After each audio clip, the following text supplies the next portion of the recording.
माखन बाबा जी अभी बोल रहे थे मेरे विषय में कि प्रकाश मुनि साहब के स्वरूप है। मैं पूछना चाहता हूं, कौन सा प्राणी साहब का स्वरूप नहीं है?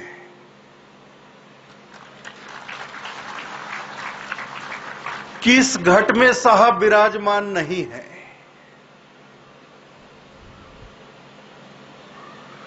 कहां साहब नहीं है? कोई पूछता है साहब कहां है, तो मैं उससे उल्टा सवाल करता हूं, प्रश्न ये नहीं है साहब कहां है, प्रश्न ये है कि साहब कहां नहीं है।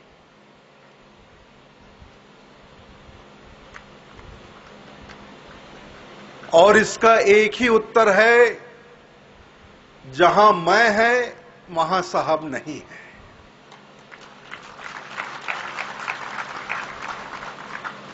जहां अहंकार है वहां साहब नहीं है, जहां अभिमान है वहां साहब नहीं है। ये मैं जो है, ये हमारा अहम है, ये हमारा अहंकार है। और जहां अहंकार होता है, अभिमान होता है, वहां साहब नहीं होते हैं। मैं था तब हरि नहीं, हरि है मैं नाही, प्रेम गली अति सांकरी, तामे दो न समाए। मैं जब तक रहूंगा वहां साहब नहीं होंगे।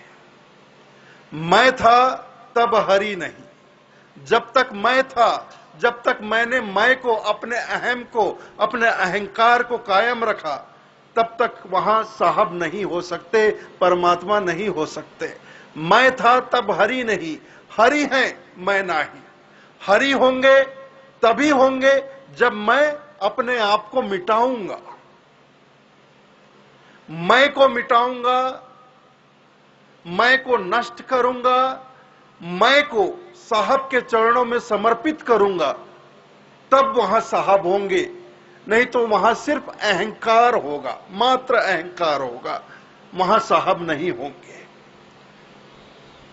तो साहब कहां नहीं है, प्रश्न ये होना चाहिए। साहब कहां है ये कभी नहीं पूछना चाहिए।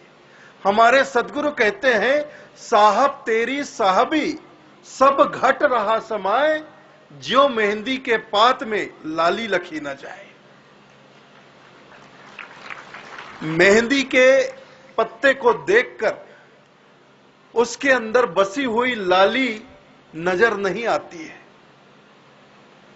पत्ता तो हरा हरा दिखता है, लेकिन हर पत्ते के भीतर लाली छुपी होती है, लाली बसी होती है।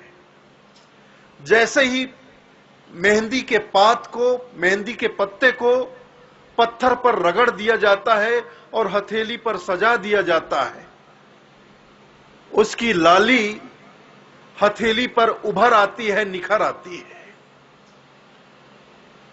तो साहब की साहबी हर घट में विराजमान है। साहब तेरी साहबी सब घट रहा समाए, और सब घट मतलब सब घट।